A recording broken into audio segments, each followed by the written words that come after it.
Hello, in this tutorial, I'll show you how to mark emails as spam in Yahoo Mail.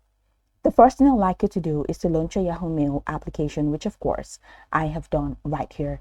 Now the next thing is, how can you get the Yahoo Mail app?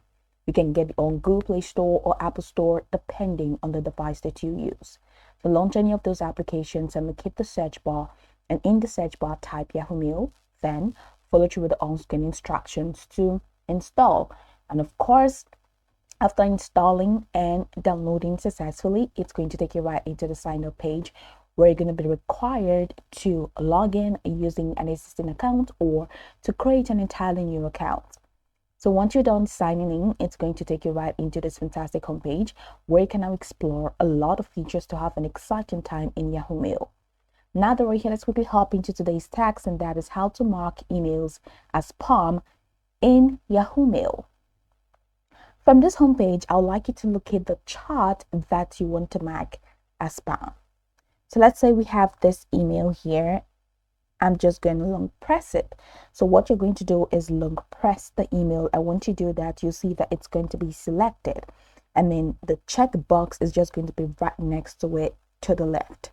So after selecting one, you can go ahead and select another mail if you want to, or just click on the select all option at the top right corner of your screen to select all the mails at once. But let's say you do not want to do that, just want to select specific mails so that you can mark as spam. I'll do that.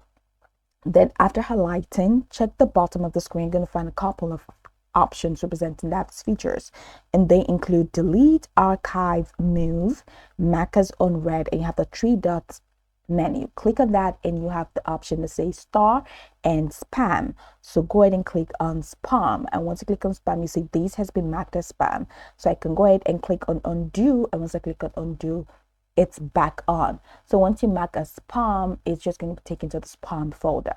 So this is pretty much the process. You can go over this tutorial from top to bottom to get acquainted with the steps, and once you're done, you'll be good to go. I hope this tutorial marvelously helped your search.